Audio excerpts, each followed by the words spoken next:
All right, we're back. There's some people there. There's Raina. How Hi, are you? good. How are you? Okay, introduce yourself. I'm Raina Briggs, and I'm in Albany right now. You're in Albany. Yeah, I grew Oh, up here. you you're not at Peacock or Bluebacher. I No, wish I was at Brubacher. I've seen photos of your Instagram. The your studio looks great. Like your Yeah, I've been really fortunate. yeah. You've been making work. You've been busy. Trying my best. Yeah, I still my job is essential. I work in food service, so I've been working almost full time still. Which I'm kind of glad actually. It makes me feel normal. Yeah. So what's that like? Are you? I mean, what are your precautions that you're taking for doing that? Um, we all wear masks and gloves. No one's allowed actually inside the building. We have like a table set up outside where you can pick up your food. But it's been interesting. It's been working out pretty smoothly. Great. Well, that's good. Keeping busy, making Yeah. work, earn some money. Yeah. Um, so there's a lot of graphic design people here in our audience that I see, and then some names I don't know. So maybe those are some studio art alumni. So we've never been together in class. I don't teach painting. That would be very interesting if I did teach painting. I'm sure paintings would be really very different and probably horrible. So tell us a little bit about what you've been doing senior year, because right, when our in our email conversations, you're talking about like you don't have like a thesis, but you have a body of work you've been working on. So tell us what that has been like. What is it? Yeah. I do mainly really large scale paintings around like 5 or 6 feet. And this spring semester I was actually transitioning to even a bit bigger, like 6, 7 feet. But now that I'm at home, I've gone back down to a smaller scale just because that's what I have available. But um, my work is mostly about myself and my friends and family. I do mostly portrait based work. It's kind of abstracted. I work in oil paint, but it's been taking a lot of interesting twists and turns this year that I have not been able to predict at all. But I've been The enjoying it. pandemic, or just because of other things? Just because of other things. I think the more I learn about painting, the more that I don't know how to paint. You know what? I'm glad to hear that.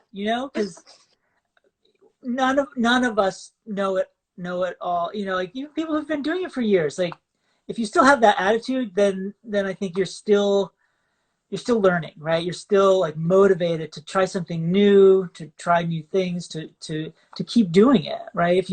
I think if we all come to the point where like I've learned it all, then maybe you try something different, right?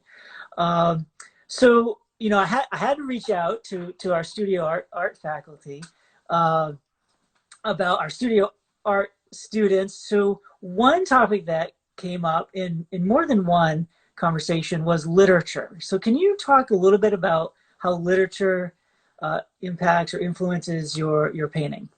Yeah, so I actually, when I first started at school, I'm a transfer student to St. Rose, and I was technically a double major with English, so reading has always been very influential. I just love the psychological element, especially with people. There's so much emotion that goes into painting, and I think sometimes it helps me to read about it and understand the emotions a little more, and then I can be a little more free with the painting.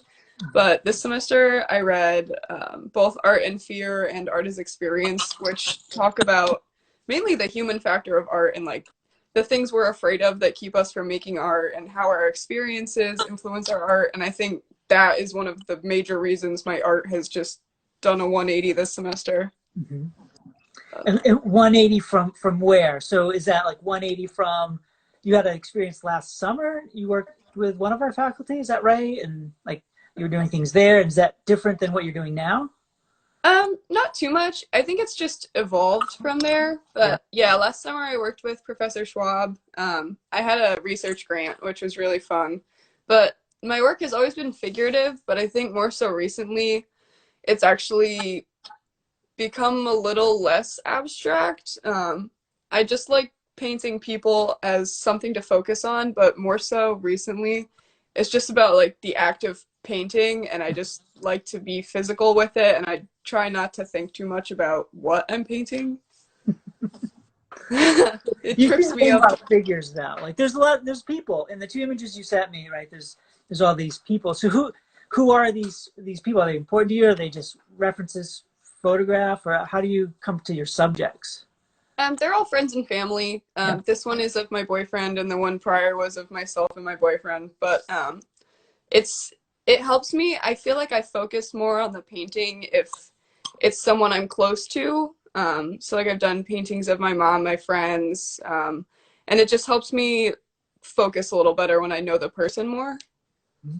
So when, focus, are you focusing on like your relationship with this person because you know them, you have some connection to them, and is that part of you're trying to put some of that in the painting, or is that like does that help or is that a hindrance? Like that you know them? I think sometimes both. I think it helps more than hinders, but sometimes I get a little tripped up trying to make it look exactly like the person.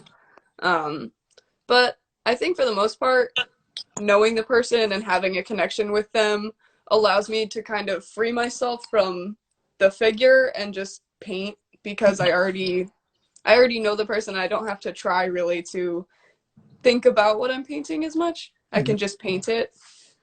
Yeah. I don't know if that made sense. Yeah. Oh, yeah. Yeah. I think so. Um, when I was looking at these two images, they definitely have, right, for me, that energy and that expression, like just the act of painting you're talking about. And they're beautiful. Like they you just want to look at them, right? And try to figure some parts of them out. Thank Um, you.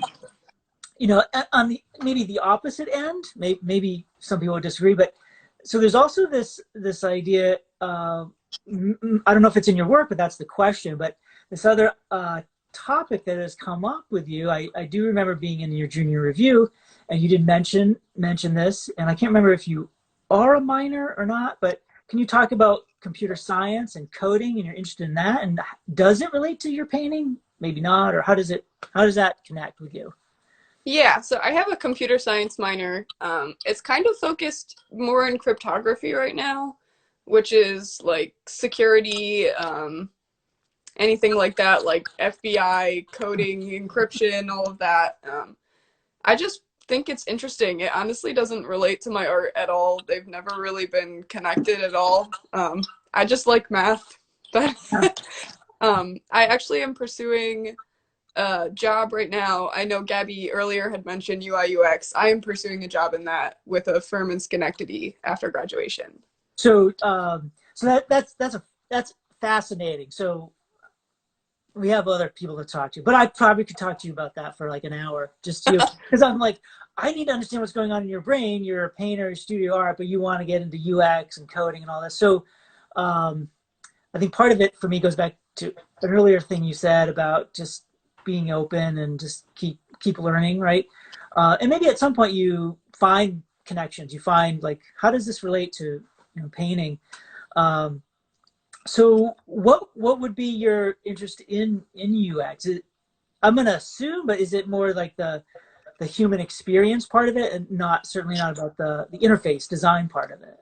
Yeah, I think the human experience, but I also am really interested in coding, and I think part of it for me is that it's like it's almost a mental break because the way I think when I'm coding is so far off from what I do in my studio, and I can use one as like an escape from the other. Mm-hmm.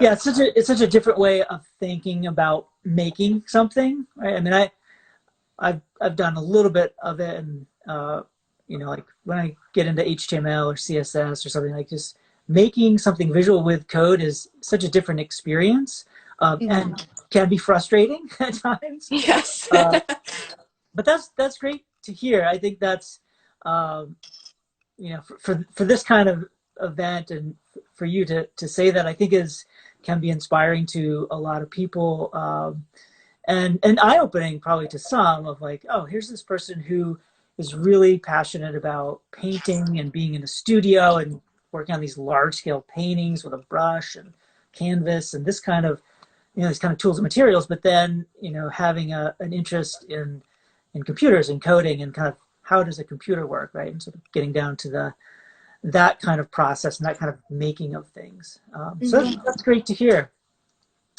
Uh, so we got a few seconds left. Any final thoughts? Um, I think it's important to remember that when you're an artist, you can do other things too. I love art, and I first and foremost consider myself an artist, but you can do other stuff. Great to hear. I absolutely agree. Right? We got to do lots of different things in this life. Uh, be safe with your job. All right. Thank See you. you soon. Okay. See you Bye. soon. Thanks. All right. Next up, Alex. Where's Alex? Let me find Alex here.